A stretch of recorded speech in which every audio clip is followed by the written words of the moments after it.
Hoy en Páginas Vivas contamos con la grata presencia de la historiadora catedrática Ana María Botey por segunda vez en nuestro programa, y no olvidamos, doña Ana María, que fue usted la primera invitada hace ya 3 años cuando conversamos o nos ilustró sobre la famosa gripe española. Mire cómo pasa el tiempo. Pasa el tiempo, pero estamos muy bien. Sí, sí, digamos que sí. Qué gusto, de verdad, saludarla de nuevo, recibirla en este templo de los queridos y añorados periódicos de papel e historia en cada uno de estos empastados. Hoy vamos a conversar, en principio habíamos invitado a la historiadora Ana María Botey para conversar sobre la historia del Hospital San Juan de Dios, pero nos hace la propuesta que aceptamos con gran placer, con gran gusto, de que hablemos, claro, cómo inician los hospitales en Costa Rica. En Costa Rica, don Roberto, y en el mundo, porque los hospitales son una figura medieval. Antes de eso no existían hospitales. En la Iglesia Católica, ese es realmente una herencia De veras, del cristianismo y de la Iglesia Católica, la claro, creación de hospitales, pero hospitales no en el sentido en que hoy lo tenemos, sino lugares donde las personas que no tenían quien las acompañara en sus momentos de tránsito a la muerte fueran a esos lugares. Entonces eran lugares de sí, caridad, de refugio, claro, un de refugio, claro, atención de la humanidad doliente, como se decía. Y es hasta la Revolución Francesa cuando se nacionalizan esos hospitales. O sea, es hasta después de la Revolución Francesa que los hospitales de caridad pasan a manos del Estado. Y cuando la profesión médica ya tenía avances importantes, que empiezan los hospitales a ser centros de investigación médica.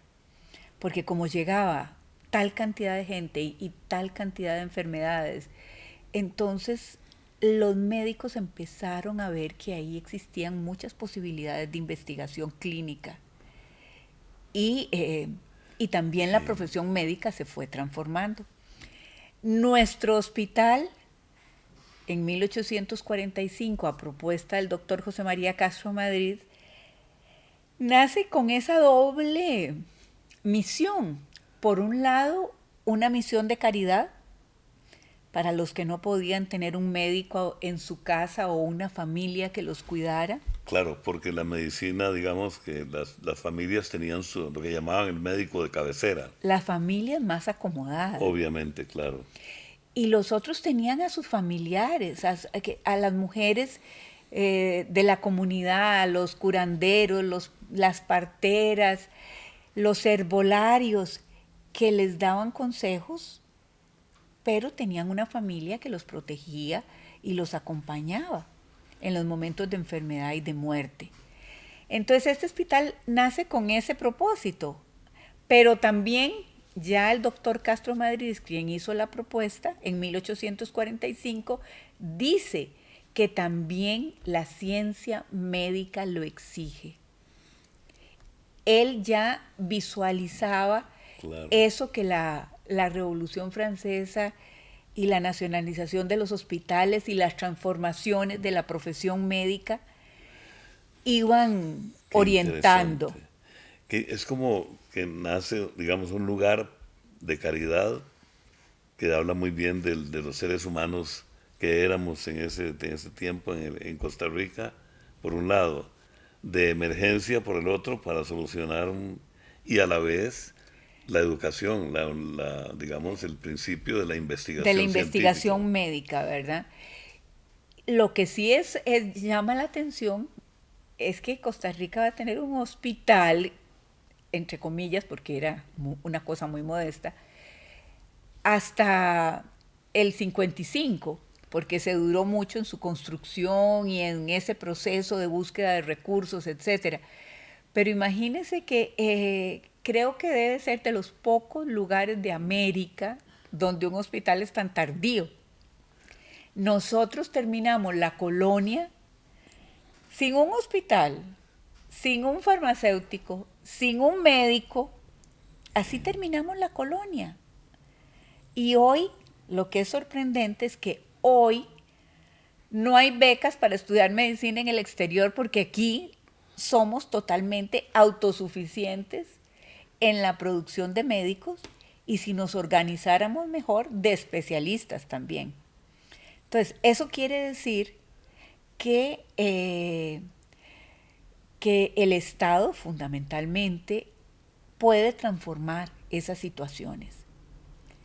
Incluso cuando se crea este hospital, en el 45, que se aprueba en el Congreso, buscar Claro. financiamiento, etcétera, ya se había creado una institución de salud, el leprosario, en 1833, que era también un lugar donde encerrar a los leprosos, que era la tradición medieval. Claro, sí, Porque, claro, pues, los tiempos bíblicos, ¿no? claro, porque ¿cuál era el terror? El terror a la enfermedad, Sí, claro. que lo acabamos de vivir con el COVID. Y hay un librito precioso de un autor francés sobre los miedos en el año 1000, que salió publicado cuando el año 2000. Y figúrese que los miedos del año 1000 eran casi los mismos del año 2000. Y uno de esos miedos era el miedo a la enfermedad. Qué impresionante. El miedo al enfermo. Sí. Y claro, O sea que el leprosario era un depósito. era un depósito.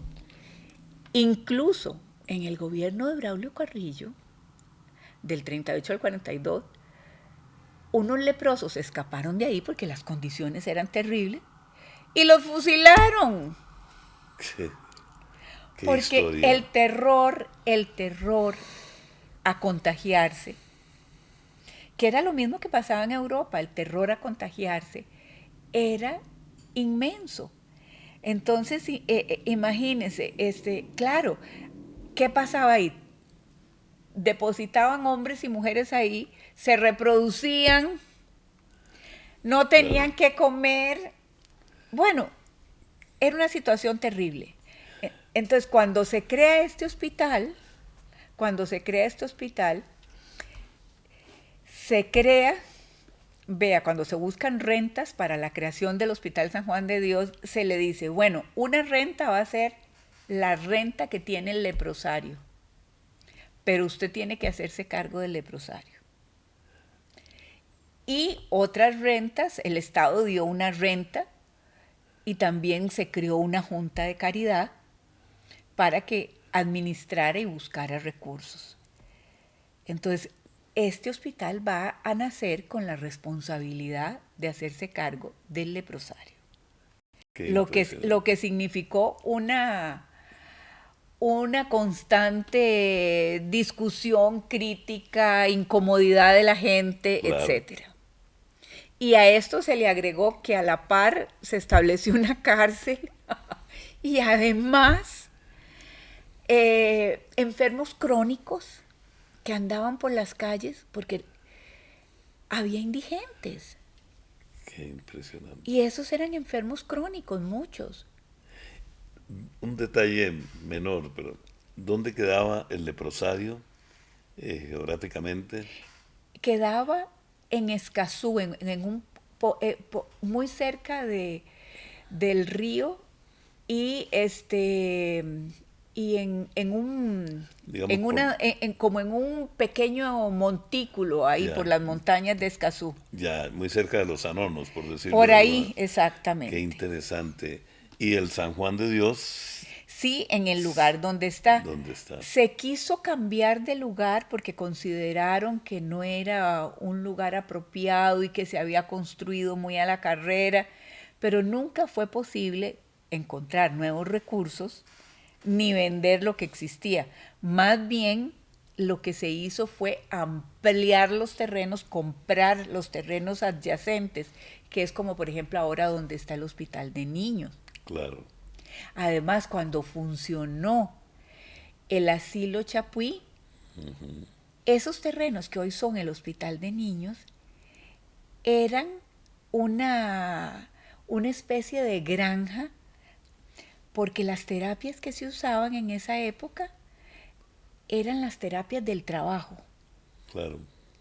Entonces era ser autosuficientes en la producción de huevos, de panes, de alimentación, la leche, las vacas, los quesos, todo se producía ahí. Y con el doble propósito también de que los pacientes Claro, eh, mejoraran su situación. y aportaban a la vez, Por supuesto, era una terapia muy importante que realmente me parece que debiéramos recuperar. sin duda. Pero bueno, para no irnos, porque ya me fui hasta No, no, pero hasta el maravilloso. llamado Sí, hospicio de locos, que así se llamó, que eso sí, fue de fines del siglo sí. XIX. Eso amerita otro programa.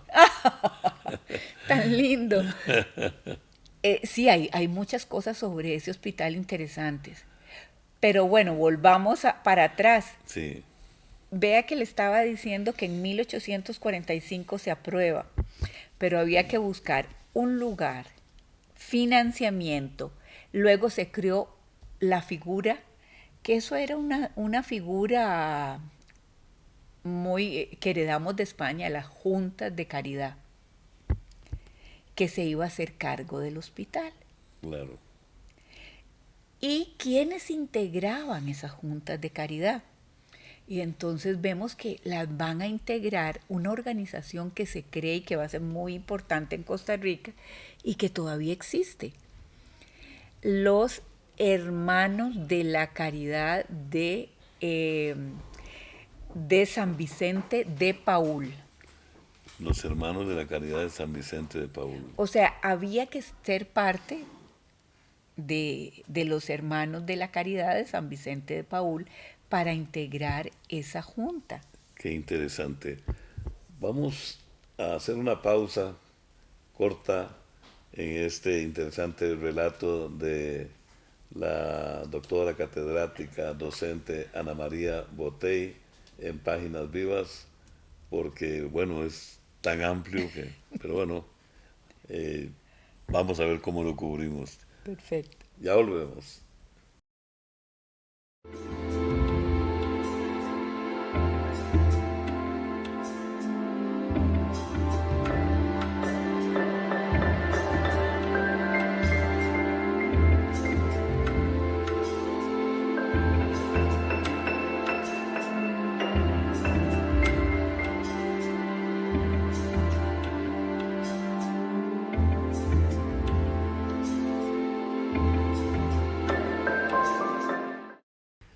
Continuamos en Páginas Vivas, hoy con la doctora Ana María Botey, conversando sobre el origen de los hospitales en Costa Rica y concretamente en 1845 el Hospital San Juan de Dios. Pero hablábamos de las juntas, De las juntas de caridad. Y no, esos primeros comienzos, tal vez como para ir resumiendo, esos comienzos hasta la década del 80, digamos, los hospitales, el Hospital San Juan de Dios entró en funcionamiento, como hablábamos, con, eh, con la epidemia del cólera y con la campaña nacional, con los heridos claro, de la campaña nacional de casi una década después, 1856. digamos, de que fue. Sí, entró en funcionamiento doña Inés de Mora, la esposa de don Juanito Mora, se encargó junto con mujeres de la élite de poner en funcionamiento el hospital.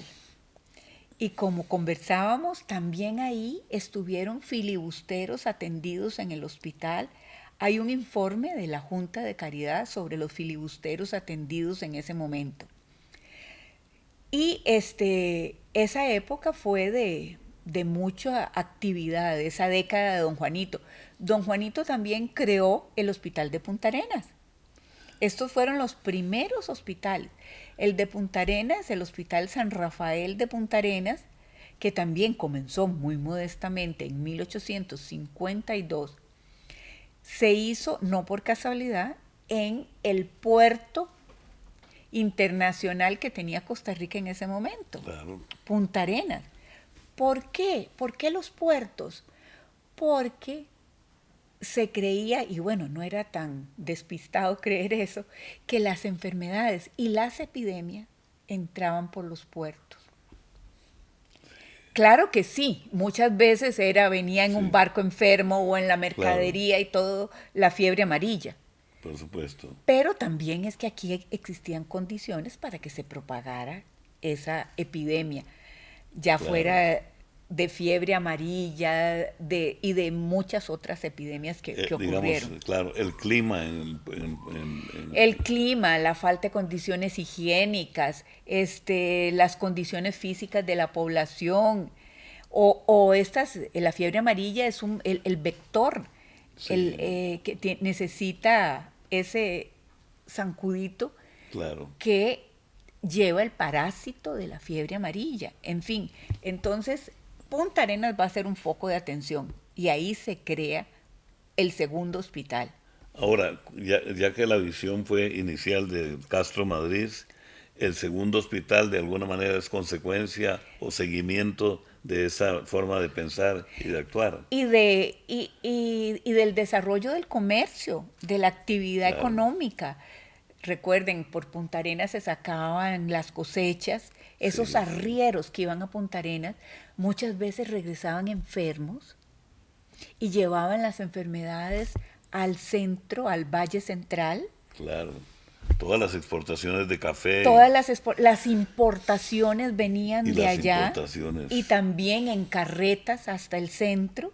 Recordemos que hasta la primer locomotora se trajo en carretas. ¿Cómo hicieron esa epopeya? Bueno, pero no nos desviemos de los hospitales. Es que, es que la historia tiene tantas cosas. Es tan linda. Sí. Y entonces vean que, sin embargo, después del gobierno de don Juanito, el hospital entró en una crisis terrible.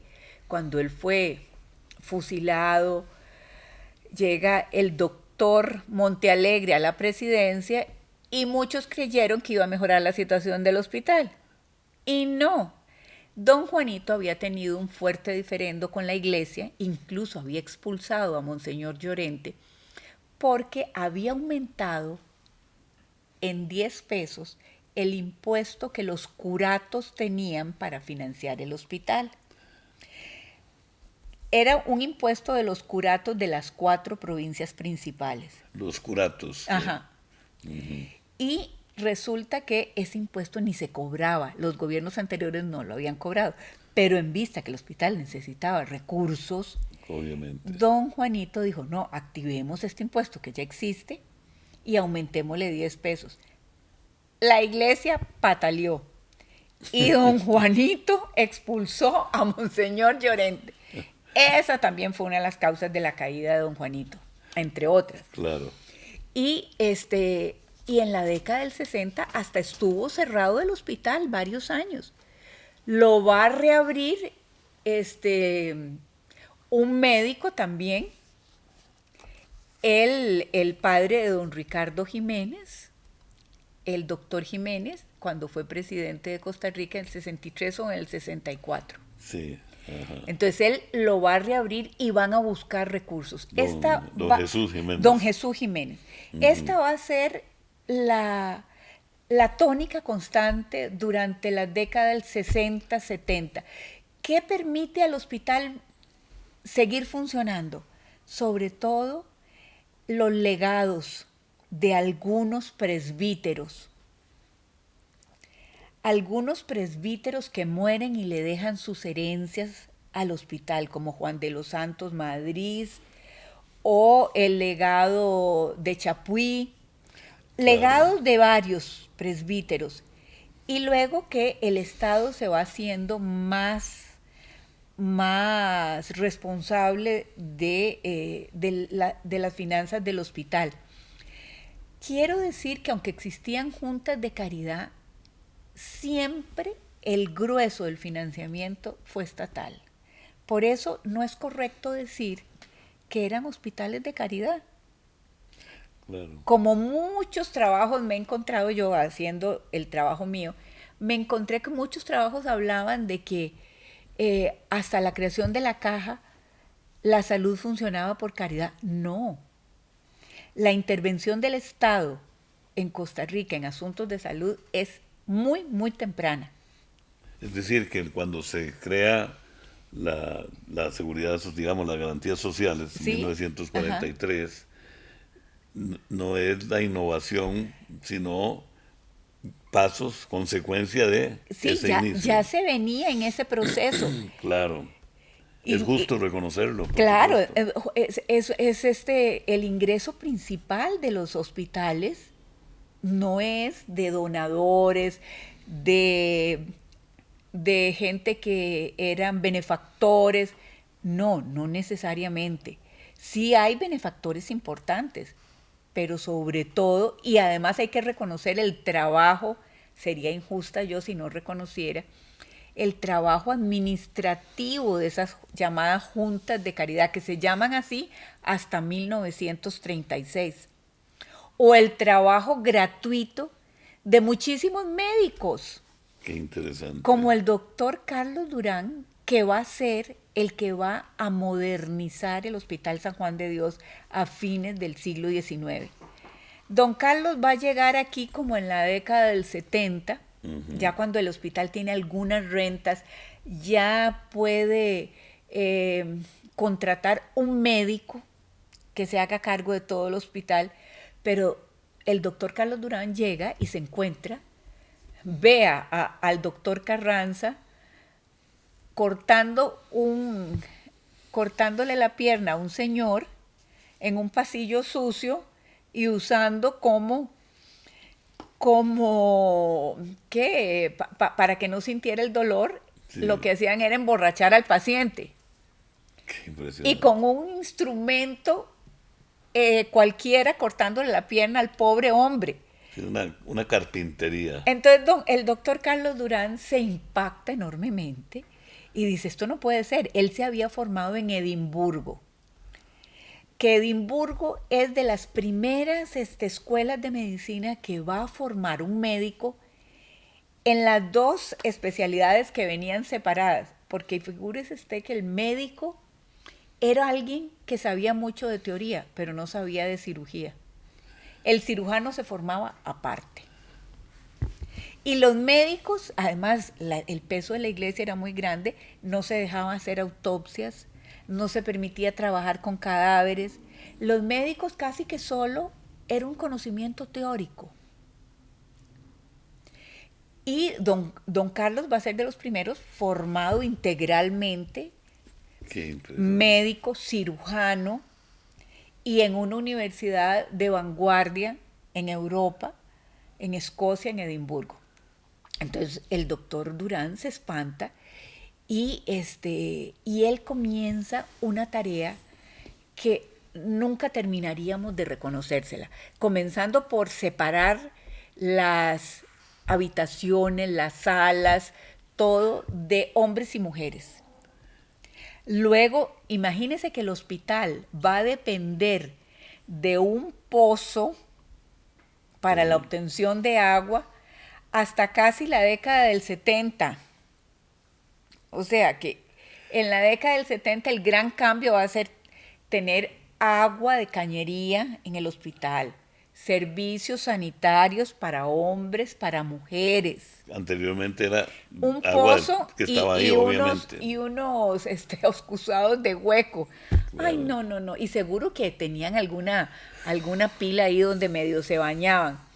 Luego, don Carlos Durán va a ser clave, él y otros que se fueron incorporando también de esa élite médica que fue a estudiar a Europa, fueron claves en buscar una organización científica para el hospital, que hubiera un reglamento médico, un abogado, un contador, porque las finanzas no andaban muy bien. Qué impresionante. Qué Y impresionante. además de eso, bueno, don Carlos Durán va a ser importantísimo. Y luego otra forma de financiar el hospital, ya esto de fines del siglo XIX, va a ser establecer la lotería. Que cuando vino la idea, que esa es de don Carlos Durán, hay que crear un hospicio de locos, como se decía, fue el doctor el que, porque se los ponían al doctor, ahí al Hospital San Juan de Dios. Dicen, Sí. no, tiene que haber un hospital moderno que se haga cargo de eso. Sí, los llevaban a dejar ahí, digamos. O los tiraban en la calle o los metían en la cárcel Claro. y los amarraban. Qué Y la gente impresionante. los amarraba en sus casas también. O los encerraban en un cuarto. Dicen Sí, que siempre en todas las familias había el cuarto del loco. sí. Entonces era el pobre que estaba deprimido o que tenía alguna otra enfermedad mental. Entonces aquí se restablece la lotería que el doctor Castro Madrid la había puesto cuando se crió el Hospital San Juan de Ujú. Dios, pero en esa época la gente no le atraía la lotería, entonces no funcionó. Vea qué cosa, esa es Sí, otra cosa interesante. qué Y ahora construcción. nos fascina la lotería. Sí, cómo no. Y en esa época cuando comenzó nadie compraba lotería. Pero ya en 1895 sí. Entonces se establece la lotería para crear y se buscó un médico, el doctor Kalneck se fue a buscar a Europa para que se hiciera cargo de ese hospital que se hizo moderno y eso alivianó la carga. Otro detalle importante va a ser la traída de las hermanas de la caridad en Claro, la década del 70, en el 70 y pico, que le dieron que fueron como las enfermeras del hospital, claro. pero le dieron seguimiento, organización, disciplina al Y hospital. de algún modo espiritualidad, por decir. Sí, claro que sí. Ujú. Sin embargo, llegó el momento, ya en los inicios del siglo XX, en que eran un estorbo. Qué pena decirlo, pero es que ya se necesitaba una enfermera profesional. ¿Quién se va a hacer cargo de criar las enfermeras y las obstétricas? Lo que se llamó Facultad de Medicina, que se creó en 1895, se llamó con ese nombre, Sí, Facultad de Medicina, pero era un colegio de médicos. Pero se llamó con ese nombre porque se pensó en el proyecto de creación que algún día se iba a crear una universidad y ellos iban a estar a cargo de esa facultad de medicina. esto es impresionante, realmente hablar de la historia de los hospitales y del San Juan de Dios y el contexto que nos da doña Ana María Botey, pues muchas gracias porque ha sido muy interesante, pero quedan tantos cabos sueltos porque Sí, nos falta toda la modernización del siglo sí, XX, porque si usted me pregunta en qué se iba el dinero, en alimentación y en pago de salarios. ¿Por qué? Porque eran muy pobres en equipo. claro. Pero eso va a ser la primera mitad del siglo XX. El laboratorio, los rayos X, todo esto que le ha dado al Hospital San Juan de Dios el lugar que merece hoy. De verdad que ha sido muy aleccionador, pero además de una gran riqueza este contexto que la doctora Ana María Botey nos trae, nos expone y nos motiva a realizar un segundo y hasta un tercer programa para completar este panorama. Sí, sí, sí, para que hablemos de cómo nacieron los otros hospitales. Maravilloso. Gracias, doña Ana María. Con muchísimo gusto. Bueno, hemos aprendido una vez más, esto es maravilloso, compartir estos espacios gracias al privilegio que nos ofrecen, que nos conceden personalidades de nuestro país como la doctora Ana María Botey, y las personas invitadas siempre aceptan a conversar con nosotros en torno a esta historia en el marco de los viejos periódicos de papel y entonces en el set correcto que es la hemeroteca de la Biblioteca Nacional. Muchísimas gracias, gracias de nuevo, doña Ana María, Muchas gracias a usted. y les esperamos en la próxima edición de Páginas Vivas.